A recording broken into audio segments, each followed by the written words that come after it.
Hey there everybody, Travis Bowman here. I'm a fingerstyle guitar player and retro video game nerd, and still a very highly opinionated man. Last week I did a video called Unpopular Retro Video Game Opinions, and a lot of you guys really seemed to like that video. Be honest, when I posted that video, I was thinking that I was going to get slayed alive for some of these opinions, but to my surprise, a lot of you guys seem to agree with me on most of it. So I've got 30 more opinions, and we'll see if we can keep that going or not. But it's really been awesome to hear from you guys and hear about your opinions and your experiences, and I think that's what this YouTube channel should be all about, sharing experiences with each other. Number 1, handheld gaming is very uncomfortable, and I tend to avoid it.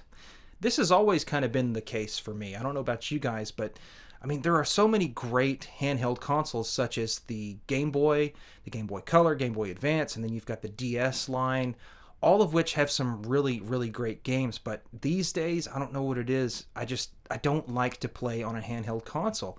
And I think, honestly, it's because it's just so uncomfortable. I don't know if it's just because I'm getting older or what, but it's highly uncomfortable for me to sit anywhere in any position with a handheld console, and I would just prefer to play on my television these days. And I think as a result of that, I'm missing out on a lot of really great handheld-only games that you can only play on that specific handheld, or of course emulation if that's your thing. But even the Nintendo Switch 2, the display in handheld mode is crazy good. It looks amazing, it really does, but I hardly ever do that. And I feel like I paid for a console and I'm not utilizing the entire thing, if that makes sense. I only really play that console on my television. I don't know how you guys feel about it, but for me, it's like we already spend so much time on our phones, and it's not just for, pleasure or passing the time watching videos and stuff, but we have to look at our phones to answer emails and text messages and stuff like that, and it's already enough of a pain to have to be looking down all the time like that, and I just don't prefer to play video games that way anymore. I did a lot when I was a kid. The Sega Genesis Nomad is really awesome, and I really do love that handheld, but I don't use it as much just for that reason. My neck can't handle it. It weighs a lot, especially with the battery upgrade that I have for it, so looking down on it is really not that comfortable. So before we move on to the next section, can we all just take a moment, take a deep breath, relax your face, relax your muscles in your face, and just do this. Just lean back and not be looking down and feel how good that actually is. Okay, let's move on to the next section. This next one's going to get me in a lot of trouble, and I know that. I knew that as I was writing it on this piece of paper, but I do not like Super Smash Brothers. I think Super Smash Brothers is a poor excuse for a fighting game. I said it. I know. A lot of you are already typing. I can feel it. I can taste you typing right now. I don't like Super Smash Brothers. I'm sorry. It's just not my idea of a fighting game, and I don't even classify it as a fighting game in my head. I grew up playing Street Fighter and Tekken and Soul Calibur. All of those are just great fighting games that are all very different from one another, but they all share the same premise. You've got a 2D fighting situation, and your controls are very precise, and you have to learn different moves and button combinations to make that work, to try to surprise your opponent with a move that they don't see coming. Smash Bros is exactly like that too, and that's the crazy thing about it, is that it's just all about the Nintendo characters for me. Every Nintendo character that's in there does their own special moves, and that's great, and it's kind of cool, but it just never was for me. I never could get into it. And yes, you could go ahead and say it. I know you're planning on saying it anyway. It's a skill issue. You just suck at the game, so that's why you don't like it. I never spent enough time to really suck at it or to find out if I'm good at it or not. It's incredibly boring to me. It's so floaty, It's on a 2D space, and you jump up and get on platforms and stuff, and I don't want to do that if we're playing a fighting game. If we're going to fight, whether it's fisticuffs or weapons, we should be on the ground together. I never liked the floatiness of Super Smash Brothers, and every time I sat down to attempt to enjoy it, it just made me want to play what I would consider a proper fighting game, like Street Fighter, Soul Calibur, Tekken, something like that. Number 3, I actually like playing beat-em-ups with an arcade stick. Now, this is just a really super specific one, I know that, but I really enjoy using an arcade stick with a beat-em-up if I can. Of course, I'm talking about like Streets of Rage, specifically Streets of Rage 4. If you've got that game on PC, then you can use a plethora of different arcade sticks with it. If you've never tried that before, it's actually really a lot of fun. You know, what separates Final Fight from Streets of Rage is that in Streets of Rage, you've got a couple of different special moves that you can do. And the controls to make that possible is a lot like an actual fighting game. You know, it's not necessarily, you know, your Hadouken style, but if you press over, and then punch, Axel does that grand upper, that fire uppercut, which is really satisfying, and it feels really great to do that with an arcade stick. Granted, I mean, I can still play that game with the controller and it works just fine, but there are so many great beat 'em ups that really shine with an arcade stick, and maybe that's just a me thing, but I try to seek that out if I can. If a beat 'em up is compatible with an arcade stick, then I'm all about it. Number 4, the PlayStation D-pad is among the worst D-pads ever made, and we've just gotten so used to it at this point that we never even think about that fact anymore. Think about the D-pad, the directional pad. In history, we've used some great D-pads, especially for platformers, 2D-based games, you know. I realize that the times they are a-changin', and 3D has completely taken over, and we're lucky to get a AAA 2D game these days. But the D-pad has been around in the PlayStation lifecycle since the first one, back in the mid-90s. That D-pad was never comfortable for me, and it's because they operate like singular buttons. And I know that if you take these things apart, you'll notice that it's all one solid piece. The D-pad isn't individual buttons, you know, like your face buttons are. But still, I never was comfortable with that, especially in fighting games and especially in platformers, man. I like the ability to be able to rotate your thumb on forward and down or forward and up if need be. And you can do it on the PlayStation controller, but it's just not as comfortable as, say, like a Super Nintendo D-pad or even a Sega Genesis D-pad. I think it's really strange that we've just grown accustomed to this crappy D-pad. You know, it's great for menus, I'll give them that. If you want to cycle through some options and some menu screens, the PlayStation D-pad is one of the best in the world for that. But as far as acting as like a movement button, you know, the D-pad for the PlayStation, it just never was for me. I never liked it. Number 5, 2D games have always been more interesting to me than 3D games. I still enjoy to play 3D games, of course, you know, because how could you not in this day and age? But I've always been more attracted to 2D games no matter what time period that we're in, if it's back in the day or 2D games that come out now. I don't know what it is about it, but it just makes more sense to me, you know, and I have a lot of favorite games that are 3D games. But as far as like the overall aesthetic, I feel like I get into a 2D game more. And that might have something to do with the gameplay and the art direction. I think that if you can present a game to me that is really fun to play and is beautiful in 2D, then that is a statement as an artist. And I know that these days 3D games are some of the best ever made, and we're really lucky to have them. But to be honest, it does feel a little strange to me to play a 3D game with all of these graphics that are trying to look as real as possible. 2D games just speak to me more. I don't know what it is. I appreciate when a game is art. And, you know, it is art to have the 3D games that look realistic and stuff, but I always gravitate towards 2D games, and I think that's a no-brainer. A lot of you will probably feel the same way. Number 6, another video game crash is likely coming very soon. This is a big one, and I'm just an outsider looking in on this one.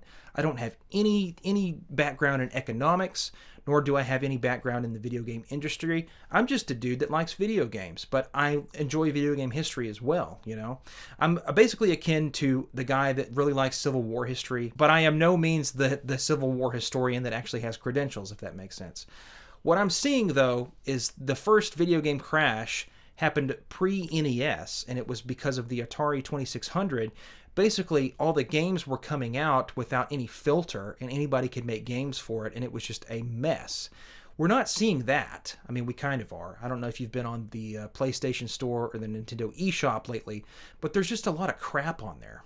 You know, there is a lot of crap that rightly does not belong there. It's so weird, man. It's so weird to see all these crappy games on an official store, and I feel like they just keep coming out. But that's not the reason, I think, for the video game crash. Obviously, it's because things are becoming way too expensive. It's getting up to the $1,000 mark if you want to own a system. Like the PlayStation is getting up there, the Xbox is getting up there, and just recently the Nintendo Switch 2 received a price hike as well. But I still have hope that video games aren't going to crash completely. I just think that they are going to be just for rich people. Only rich people can play the latest and greatest video games, but I do have hope in the future because of the Neo Geo AES Plus. We're seeing a console that has historically been astronomically expensive and only for rich people, but they are remaking it and they're selling it at a very attractive price point of just $250. That gives me hope for the future, and I think in addition to the video game market kind of crashing with newer video games, we might see a resurgence in older video games that the middle class and even poor people can probably afford. You can call that a prediction if you want. I have no idea what's really going to happen, but I honestly believe that we're going to have some sort of video game crash happen in the next 10 years because things are just getting way too expensive, and eventually people are going to throw their hands up and say, I just can't do this anymore. Number 7, if a used game doesn't have the manual or the original box, I probably will not buy it. That's a very specific one. That's obviously me having a super deep pet peeve / OCD thing. It's not that I'm like a super completionist, but I just know that it's going to be really difficult to find the manual going forward. And I'm thinking about, in the future, do I want to keep all my video games for the rest of my life? And if so, are my loved ones going to keep these games themselves, or are they going to sell them off? There's all sorts of things that could happen. I might get in a sticky spot one day. Who knows? You don't know what's going to happen in the future. But if I get in a sticky spot and I need to sell these things, having the manual and the original case will go a long way with multiple games in selling it and getting more money out of them. But that being said, I do find a little bit of joy in being the completionist. And I will find games sometimes, and if it's a super common game, I will try to hunt down the manual. I'll go ahead and pay the money and get the game and try to hunt down the manual. But that's always what comes after. If I ever buy a game that's not complete, some part of me just wants to make it complete. And sometimes that's really difficult to do. For instance, I went to a game exchange and I found the case for Gauntlet Dark Legacy on the original Xbox. That's by far probably the best iteration of that game. It came out on multiple consoles at the time, but I brought it to the front desk and the guy was like, you won't believe this, but we actually just sold the disc. The story was that a customer came in specifically looking for that game and they couldn't find the case. And that makes perfect sense because I actually found the case in the Xbox 360 section. So the dude was like, well, here, you just take the case and the manual and that's fine. But we don't have the game because we already sold the disc-only copy. Okay, so now I've got an empty case with the manual. So naturally, yes, I had to complete that. So what did I do? Get on eBay, find a decent price for a disc-only copy. And it was so satisfying to put that in the case. And now I have both the case, the game disc itself, and the manual. That's the kind of thing that I really enjoy. Number 8, cozy games, quote unquote, aren't just for gamer girls, quote unquote. There seems to be a little controversy around the cozy games these days, and that you're weird if you enjoy them, or you must be a girl if you enjoy them. But I really like those kinds of games, to be honest with you, man. I've had a lot of fun both with my girlfriend Emily and by myself. But specifically, we've been playing Stardew Valley. We started that up together, and you should really play that game. If you're not into cozy games, that one's one of the best for sure. It is a really fun game. There's combat in it, although it's not like the most engaging combat. But I really enjoy a game where you can play it for any amount of time. And with a game like that, honestly, you're probably going to be playing it for hours. But my point is, I love it when you can spend time in a game and then at the end of your play session, you can look back and see results. That's what cozy games are to me, and I'm thinking Stardew Valley, and I'm thinking Tomodachi Life. I really like that game. Animal Crossing is another good example. I played that one during the 2020 lockdown, like I'm sure most of us did. I mean, that game really had a good thing going for it during that lockdown. It came out at the perfect time, and everybody was at home playing the shit out of that game. It was a fun game, too. But, I don't play them all the time. I need a little bit of a rotation in my gameplay, so I don't play them exclusively, but I do enjoy them from time to time, especially if there's a co-op aspect that my girlfriend Emily and I can enjoy together. Number 9, I have always enjoyed playing first-person shooters with a controller over mouse and keyboard, and I will fully acknowledge that mouse and keyboard is better. It's better for accuracy, and it's just a better experience altogether. I'm just not the guy that enjoys being at the PC with the mouse and keyboard playing games like that. I've always been a console gamer. I enjoy playing from the comfort of my couch with the controller. That's how I've always done it. And I will admit that first-person shooters like Doom 2016, Doom Eternal, and more recently Battlefield 6 and all the other Battlefields that I used to play back in the day, I got them on PC, and I enjoyed them on PC. But I don't know what it is, man. It's just an uncomfortable gaming situation, and I've tried a lot of different chairs. Maybe it's because I'm a big guy. You know, I'm 6'4". I'm kind of a hefty son of a gun. I don't know. Maybe it's just uncomfortable for me, but I will admit that it is a better experience, and it's much more fun to play that way with the keyboard and mouse. But as for comfort, I just can't get into it that much, man. I would much rather sit on the couch and deal with not being as accurate with the controller. But I don't know how you guys feel. Maybe that's just me. Number 10, new IPs are being vastly outvoted by remakes. Have you ever heard the term vote with your wallet? I think most of you have been voting with your wallet for remakes instead of new IPs. Now, I'm not trying to shift blame on anybody in particular, but it's just the general consensus of it, man. We are seeing remake after remake after remake, man, and it is crazy how many remakes have come out since that initial burst of remakes, I think in 2019, 2020, and maybe even a little bit before that. But we've seen a Dead Space remake, we've seen Resident Evil remakes, and apparently we're getting a ton of those too. It's kind of cool seeing the Metal Gear Solid Snake Eater get a remake, but at the same time, you know, where's all the new, fresh ideas? And this is not just related to video games. We're seeing that with movies these days too in the theaters. Not a lot of original things are coming out, and if they are coming out, they're not very good. So I don't know what it is as far as creativity in the last 10 years or so, but it seems to be a lot more popular to take something that's already been proven to be successful and re-release it again, beating that dead horse until he's actually dead. I don't know what it is about that. That being said, I really did enjoy the Resident Evil 4 remake. That's how a remake should be done, and I cannot go back to the original after playing that because it's just so damn good. But I don't know how you guys feel about this. Do you think that remakes should continue going on, or do we need a break from that with some new IPs? I would like something brand new to come out that becomes a huge success, but, you know, that's probably easier said than done. Number 11, new games are taking way too long to make, and I think we should go back to some simpler graphics to combat that. That's going to be a controversial one for sure. So we're talking, of course, about Grand Theft Auto 6, which is coming out this November, as well as The Elder Scrolls 6, which has been in development for a very long time. We got a weird little snippet trailer in 2018, and now we're in 2026 with nothing to go on. They put out Starfield, that had mixed reviews, and now we're waiting for The Elder Scrolls. Meanwhile, we're getting very, very old. The last time we had an Elder Scrolls game, a mainline game, was in 2011. That's a long time ago. That's the year I graduated high school, and now I'm 33. We're getting older, and we're getting older a lot faster. I'm noticing that. As I'm in my 30s, it feels like I just turned 30 like 6 months ago, but in reality, that was 3 years ago. And I'm wondering, when The Elder Scrolls does come out, being a big Elder Scrolls fan myself, will I give a shit by that time? Because it's just taking so long. Let's say that there's an option that you can wait until 2032 for The Elder Scrolls 6, or you can wait one more year and we'll release it, but the graphics aren't going to be the best. Which would you choose? That's an interesting topic for sure. I myself have never been enamored with graphics being the best that they need to be, and I think that's the main reason why these games are taking so long, is because they're so graphically intensive. But me, I'm an old school guy.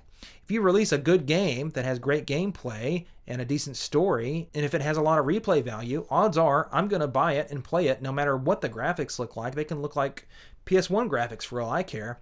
Maybe that's just a me thing though. I don't know. But The Elder Scrolls 6, I'm really wanting to play it, but I'll be honest with you, I am losing interest in it as time goes on. Of course, when it does come out, I'll probably buy it, but I'm losing interest in it as time goes by. There's no reason that it should take this long. Like I said, it's been since 2011 since we got a mainline Elder Scrolls game. Number 12, Hybrid Heaven is the best game on the Nintendo 64. And a lot of you are going to say Super Mario 64, Mario Kart 64. You're going to say the Zelda games, Ocarina of Time and Majora's Mask. And it's all a preference thing, but I honestly think that the best game on that system is a game called Hybrid Heaven. This is a Konami game that came out on the Nintendo 64, and it is like an action movie starring Keanu Reeves. It's a 90s action movie with aliens. Long story short, aliens are invading, and you have to beat the shit out of them in an underground lair. And the story gets more convoluted than that as you go along. But it's a really great fighting game. It's a strategy game, too. This game is not a beat-em-up, by the way. It is more of like a strategy fighting game, which is a weird combination of genres.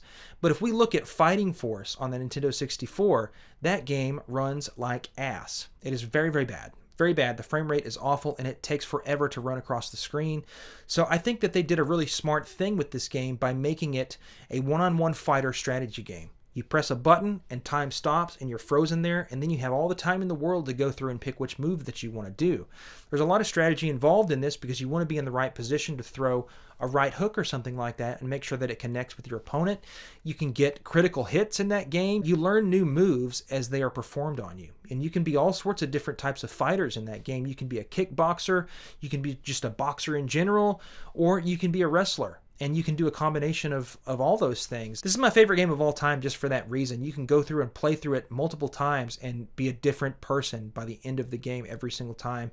And it's got a really cool 90s story. Like I said before, I'm a sucker for 90s action movies, and this one fits that genre a lot. I really do think that Hybrid Heaven is the best game on the Nintendo 64, and if you haven't played it before, you should really give it a try. It's a really amazing game. Number 13. The NEC TurboGrafx 16 is a much better console than the original Nintendo, the NES. I know I'm going to get slayed alive for that, but have you really ever played the TurboGrafx 16? Have you ever given it a chance?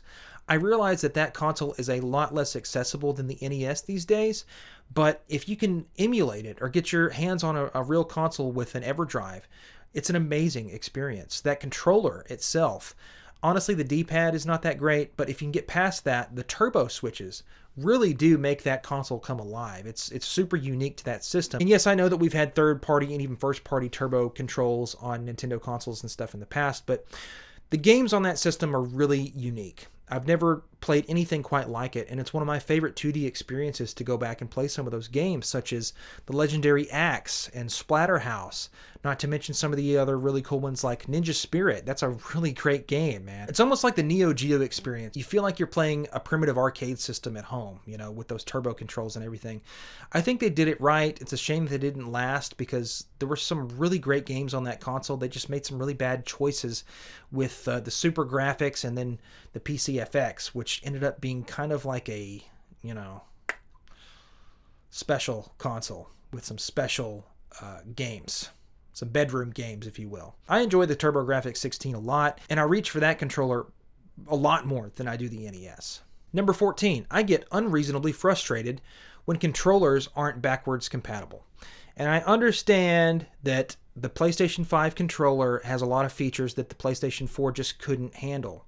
You know, like the haptic feedback and stuff like that. But to be honest with you, arcade sticks shouldn't work that way. I recently made a post on my YouTube channel talking about how I wanted to play Absalom, which is a really cool 2D beat 'em up, like we've talked about before.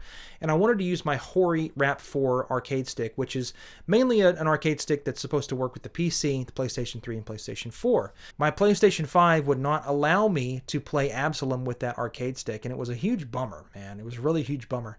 And I just hate that, you know? I hate when compatibility is such an issue, especially when you're looking at a PlayStation 5 console. I mean, it's a PlayStation 5 game, and yes, it's technically a PS4 controller, but it's an arcade stick. I don't understand why that compatibility just doesn't fly. I just get unreasonably frustrated at things like that. It's a really big pain in the ass, and I should be able to play a beat 'em up like Absalom with that arcade stick. But if I want to use an arcade stick, I'm going to have to get an updated PlayStation 5 arcade stick, which is terrible. It sucks. Number 15, I always really enjoy the indie games more than I do the AAA titles. I don't know what it is about indie games, but they always were more attractive to me. You know, like Streets of Rage 4 is technically an indie game because it's not made by Sega. They had their blessing on that. But Absalom, another great game, beat 'em up. I like the beat 'em ups, you know, and nobody is really doing AAA beat 'em ups anymore. I mean, we've got the Marvel game and the Ninja Turtles game that came out not too long ago. But what I'm saying is, like, the big blockbuster system sellers, I usually don't get those. Not to mention the fact that the indie games are usually a hell of a lot cheaper than some of these AAA games. And I would rather get 3 indie games than one, you know, $70 AAA title. But maybe that's just me. Number 16, I always wash my hands before I touch a controller. And it's a pet peeve of mine if you don't. Especially after you've eaten, you know, think about eating whatever it is that you might want to eat. If you touch your hands on the food, you need to wash your hands before you touch the controller. The reason for that is you're going to have leftover grease on your controller, especially a bigger controller like the PlayStation 5. I cannot stand it, dude. I cannot stand that. I cannot stand holding a controller with clean hands and then feeling the grease on it. It drives me batshit crazy. I cannot stand it. So I always make it a point to wash my hands after I've eaten. And when my friends come over and we're hanging out having like pizza or whatever, or we grill some burgers and hot dogs and stuff, I always tell them, please wash your hands before you touch my controllers, because after you leave, I have to touch them myself, and if they got grease on them, that gives me the ick. It drives me crazy. And you should wash your hands if you're going to be touching your controllers. If you got controllers that break down or they mess up or something like that, it's probably because you're nasty and you need to wash your hands. Number 17, resellers really don't deserve the hate. You just need to know how to play their game. What I'm talking about is that there's been a big resurgence of people just hating people that buy video games at garage sales and then sell them for a profit. You can feel any type of way about that, but you got to look at it from both angles. Yes, it sucks that these people are getting these games for super cheap and then selling them to you and me for more money, but at the same time, a lot of these resellers have a really good access to these games. They either have a storefront or they put them on the Facebook Marketplace. You might not like to go to garage sales and wake up super early on Saturday mornings to find these things.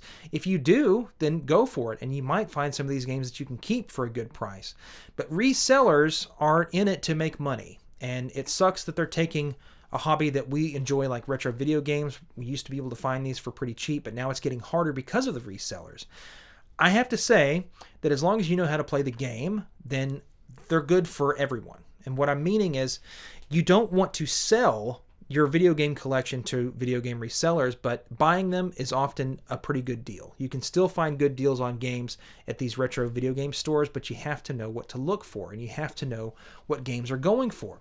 There's a website called pricecharting.com. You need to be very familiar with that.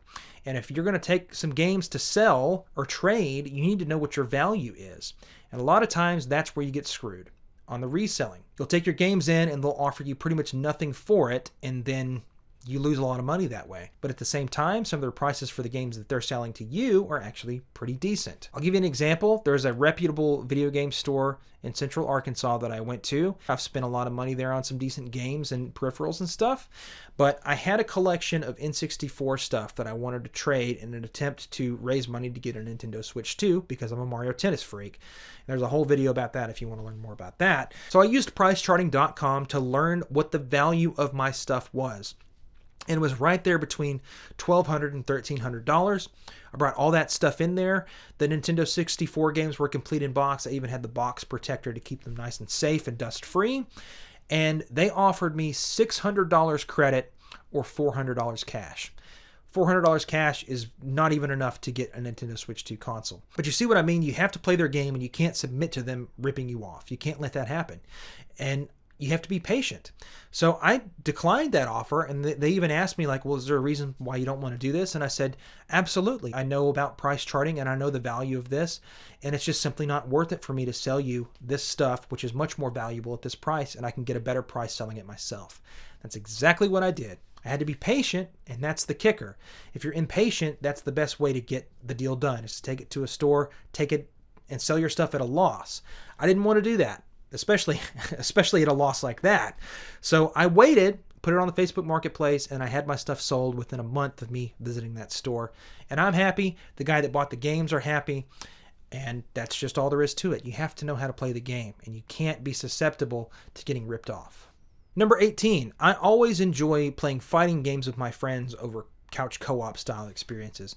So we're talking about, Metal Slug. Metal Slug is the classic co-op game at the pizza place and stuff, and thanks to the Neo Geo AES and even the Neo Geo CD, we can play that game from the comfort of our home on a home console. That game has never been super fun for me. I mean, it is fun, but it's not one that I'm just dying to play with my buddies. I would rather both of us play a fighting game together than spend time playing couch co-op games like that. Streets of Rage 4, one of my favorite games ever. We enjoy playing that game together sometimes, but to be honest, I would much rather have a fighting game night than a couch co-op night, and maybe that's just me. I have a lot of history with Soul Calibur and The Last Blade 2 and Dead or Alive and Tekken, Street Fighter, all those games. I'm really into those games, and most of them I'm not really that good at, but I want to get better at it. So I guess that's what I'm really feeling.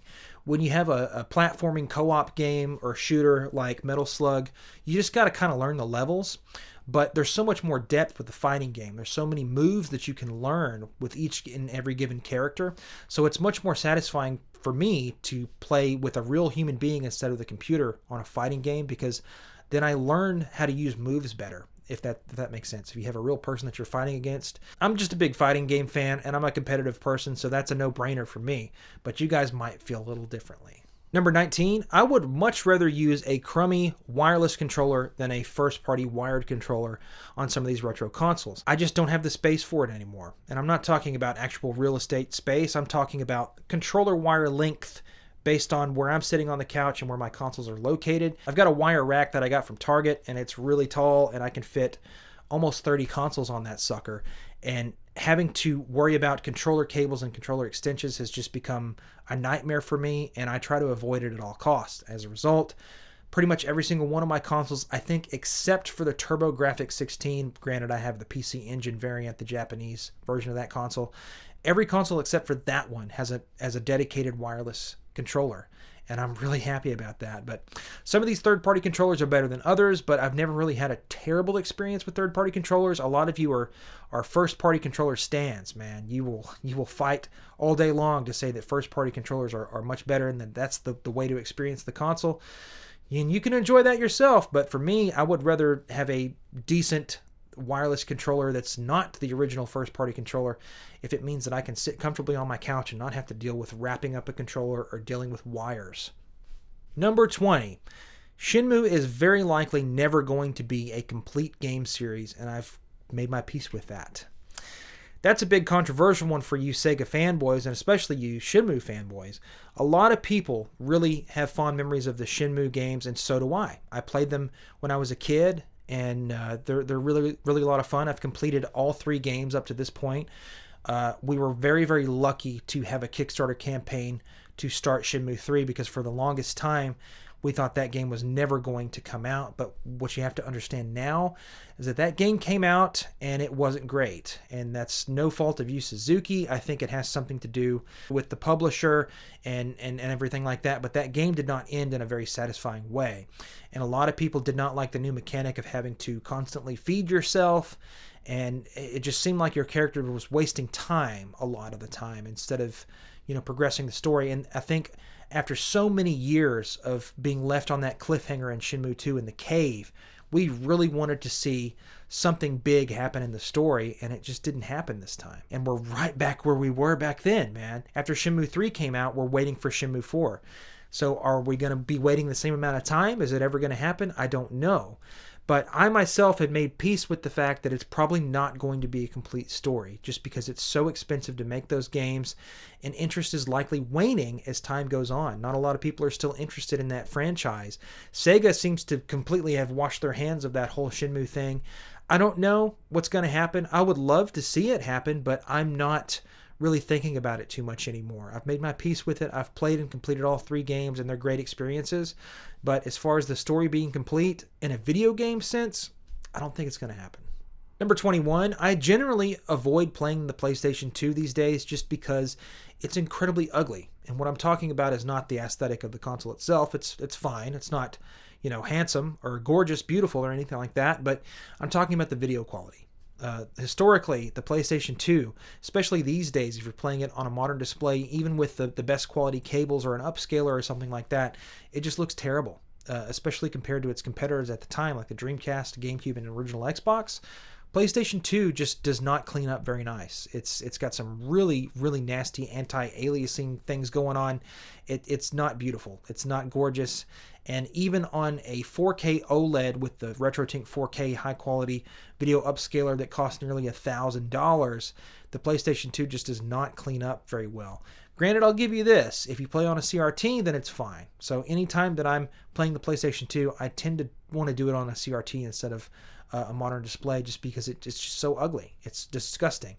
I think the only other console that I can think of that is on par with the ugliness on a modern display would be the Nintendo 64. That console's really not cleaning up that great either.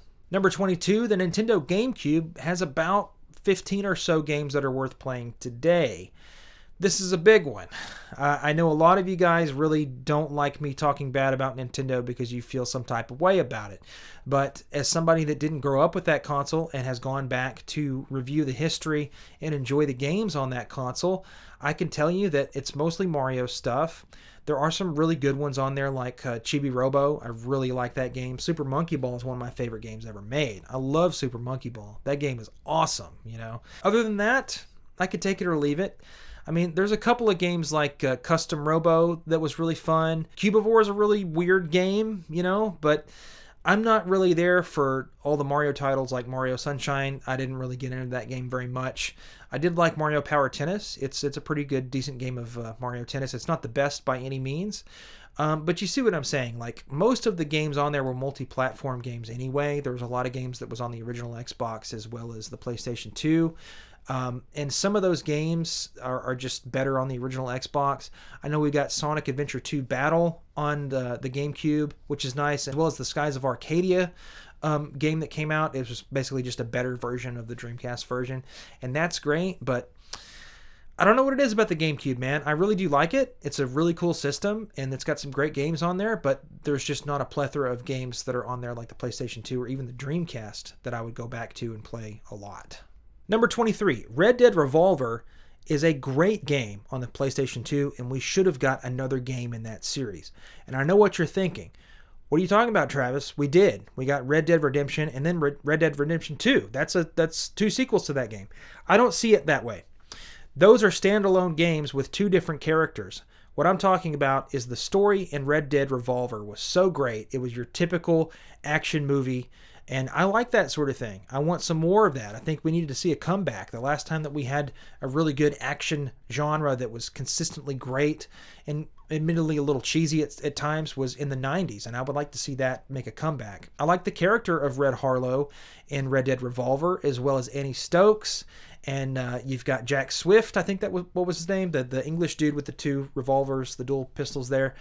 That was a really cool game. It was a really cool story with a surprise ending, and the whole thing came full circle, and it's a revenge story. And at the end, Red has that iconic line that I won't repeat here regarding, reward money and stuff and his friendships and stuff like that. It's a really great game and a really cool protagonist, and I feel like they really kind of had a missed opportunity by not including him that much in later iterations. It's like they just took that great character and just said, okay, we're doing something else now. And I will admit, Red Dead Redemption, especially Red Dead Redemption 2, they are timeless classics, but I just miss the Red Dead Revolver stuff, and I wish that we could see another iteration with those characters again. Number 24, the PlayStation 3 controller was amazing back in the day, but it's really difficult to go back to today. And I think that's because of the muscle memory on the PlayStation 5 controller. When's the last time you touched a PlayStation 3 controller? The sticks feel very, very weird, man. They're huge, and the travel distance is freaking long, man. Especially compared to the PlayStation 4 and PlayStation 5 controllers. It feels like you were traveling a mile with that stick in an attempt to go up, And it didn't feel like that back in the day. I don't know what it is, I played a lot of Battlefield 3, Battlefield 4 on that console, and it was a great time, and I felt like I was really accurate with those sticks when I was playing those games, but I felt like if I went back to play a game like that today with that controller, I would do terribly. It's crazy how much time can go by and a controller can change just a few little different things, and then you build muscle memory for that, and then you go back to something that you used to know, but muscle memory has really screwed you over like that. I don't know about you guys, but going back to the PlayStation 3 controller, it feels like my hands are huge now, but I feel like, back then I was a teenager, probably like 15, 16, 17 when I was playing the PlayStation 3. My hands haven't grown that much. It's just the PlayStation 5 controller is much larger, and the PlayStation 3 controller is a lot smaller now compared to how I used to feel it back in the day. But it's really tough for me to play PlayStation 3 games with that controller now. It just feels wrong.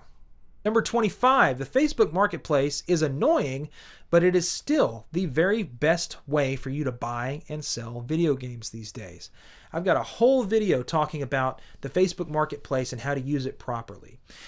you can still find great deals on the Facebook Marketplace. You can still find people that don't know what they have. And if you're quick about it, you can scoot on in there and get something for a really great deal, especially console bundles. I'm noticing that with the rise of the Nintendo Switch 2 and it being so expensive, a lot of these moms in the suburbs are taking their kids' old consoles like the Wii U and more recently the first Nintendo Switch, and they're just trying to get rid of it and get cash for it so they can buy other things, closet cleanouts and stuff like that. It's annoying to use the Facebook Marketplace as a seller because you get people that message you all the time and they want to give you personal information or ask stupid questions.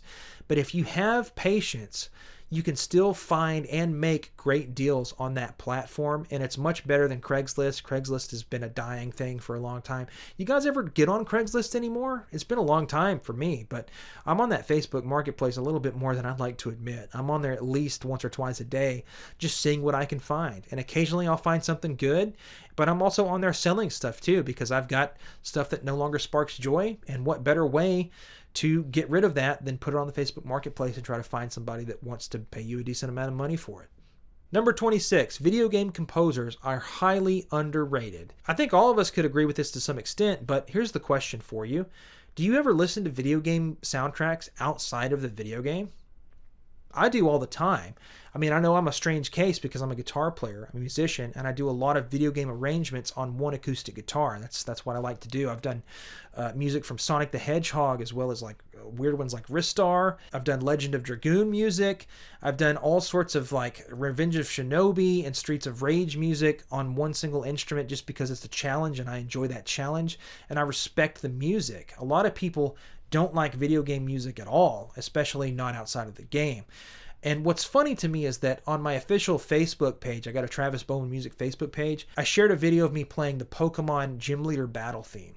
And some old guy got on there that's, I guess, been following me for a long time, and he said something along the lines of, I like the way that you play the guitar and everything, but I can't relate to video game stuff, so I can't listen to you anymore. I could take that multiple different ways. It could hurt my feelings, or I could just brush it off and just move on or everything, but I had to ask him this question, and that question was, if you didn't read the text that said that this was from a video game, do you think you'd feel differently about it? Instrumental music is great, man. It's one of my favorite things to listen to. I mean, I could listen to pop music and stuff and have people, try to have an agenda with their lyrics and try to tell me a story or whatever. But I would much rather listen to the music. That's how I've always operated. And video game music is perfect for me because it's instrumental stuff and it's telling you a story inside of that instrumental music. Think about the music from Skyrim and how great of a storyteller that was. Just when you're walking through Skyrim, the whole thing, you're going through the streets of Whiterun, it tells a story. It really puts you in the setting and gives you that environment. And it really does a great job of doing that with that composer. There's a lot of great games that have such iconic soundtracks that I can't help but want to listen to it outside of the game. A lot of times when I'm driving in my car, I'll put on video game music without any lyrics just because that's how I like to drive. I like to have ideas go through my head about how I can play these songs myself, and I like to process these songs in my head and try to figure out how difficult it would be to play the guitar using these songs. So I don't know, maybe that's just a me thing. I would be very curious to know, out of all you guys that are watching this video, do you ever do that? Do you ever listen to video game music, or you just try to keep that inside the game itself? Number 27, I'm probably going to get a lot of flack for this, but I simply do not give a shit. Video game grading is incredibly dumb. I'm going to go ahead and say it. That is a stupid way to spend your money. I get collectors are weird. Collectors like to do a lot of weird stuff. But it's so stupid to do video game grading because you're grading an item that is meant to be taken out of the box and meant to be played. And collectors are weird. I know I just said that, but I never got it myself. I would never, ever spend money on a graded video game, because what is the point of that? I can understand with like baseball cards and maybe even some more video game related cards like Magic the Gathering or Pokemon. I guess I can understand that, but then again, I wouldn't be spending money on those cards anyway. I'm not a card game guy. But when people want to flaunt their original Pokemon Yellow incomplete in the box, and this company has graded this game a 9.8 or whatever, and now it's worth $1 bajillion. That is so stupid to me. I don't know what it is about video game grading, but it's annoying. I don't care for that sort of thing. Video games are meant to be played. Sure, some of them are more valuable than others, and obviously if you have it in a plastic case that is sealed, it makes it worth more for some reason. But I would never spend my money like that, ever. If I'm going to spend money on a video game, then I should be able to play it. And that's all there is to it. Number 28. The 2D Pokemon games are better RPGs than the 2D Final Fantasy games. How's that for controversial? That's just my opinion. I enjoy a good RPG from time to time, and I've played a lot of them throughout my life. But for some reason, the Pokemon games, as far as the gameplay of an RPG, is much more satisfying to me than your typical Final Fantasy game. And I think the reason for that is it moves you along a little bit better. In Final Fantasy, you got to do a lot of grinding by walking out in the overworld and getting into random battles. You do get in random battles in Pokemon as well, but instead of having your party be real people that have magic and stuff like that, every single person in your party has 4 things that they can do. It's very simple. You've got 4 attack moves, and you can use items if you need to, such as healing and stat boosters and stuff like that. But I've always enjoyed that formula of you've got all these Pokemon creatures that have different strengths and weaknesses, such as the fire characters, such as Charmander and Charizard and stuff like that. They're obviously going to be very powerful, but they have a weakness to water and ground type moves. I like that aspect of it. It's not too convoluted and complicated. You have basic elements to deal with, and that's pretty much it. I've really enjoyed that RPG series a lot more than I have anything else, and a lot of you are probably thinking, why is this dude comparing these two? Because those are 2 completely different things. I'm just saying, personally, I would much rather play a Pokemon RPG like the first couple of games and Gold and Silver than the earlier Final Fantasy games, and it just feels more compact to me. The Final Fantasy games seem too big and too overwhelming, and you got to go from town to town. On the Pokemon games, it's very, very simple as far as where you're supposed to go next. With the Final Fantasy games, it doesn't feel like that all the time to me. I don't know. Maybe it's because I grew up with the Pokemon games and I didn't play the Final Fantasy stuff until a little bit later when I was in my preteens. I played the Final Fantasy IV and I really enjoyed that. And then I moved on to Final Fantasy VIII, which of course is a 3D game, but still. I don't know how you guys feel about that. That's a weird one for sure, but that's definitely how I feel. Number 29, playing a 4:3 aspect ratio game in 16:9 is generally considered to be a sin. And I would fully agree on that for the most part, but at the same time, I do it sometimes. Sometimes I play a 4:3 game in 16:9.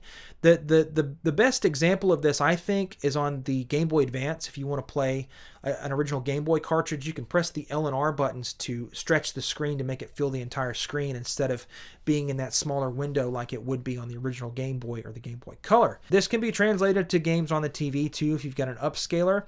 Most recently, what I've found is I like playing Phantasy Star Online on the GameCube in particular with that stretched aspect ratio. Even though it's not supposed to be like that, I see no problem with it. You can still see everything. When you deal with stretching an image like that in an aspect ratio that it's not supposed to be in, the characters get a lot smaller. Their heads kind of shrink down and they just kind of flatten out a little bit, but I don't really notice that as much on that particular game. Granted, I don't do this all the time. This is just something that I discovered recently. It blew up in 16:9 as I was playing it after fiddling with some settings, and I was like, this is actually not half bad. And, the Pokemon games on the Game Boy Advance, original Game Boy games that are not supposed to be stretched like that, they're not that bad either, but it's a preference thing for sure. And here's the last controversial one at the very end of this video. Console experiences are a lot better once they're no longer being supported. Think about the 3DS from Nintendo. Think about the PlayStation 3 and the Xbox 360. We're seeing a lot of really cool innovations in those consoles now, particularly the 3DS. I don't know if you're familiar with the console modding scene on 3DS. I'm not going to go into it in great depth or anything, but you can do a lot of amazing things with these games on that system now. And that's one of the reasons why it's so heavily coveted these days, is that you've got an entire history at your fingertips with that 3DS. You can get all sorts of games on there, including homebrew games.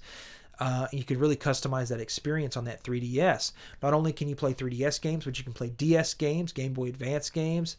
If you're a fan of emulation, then you're really going to like the 3DS and its capabilities. The PlayStation 3. I've upgraded the hard drive in my PlayStation 3 to a 1 terabyte drive, and thanks to some custom firmware, I've been able to do a lot of really cool things on that PlayStation 3 that you couldn't do before. I'm using a file transfer program on my computer to take games that I own legitimately and transfer them back and forth. You know, stuff like that is really, really cool, and I love seeing the fan community kind of take over once the console stops being supported by its original creator. You know, the PlayStation 3 is great like that.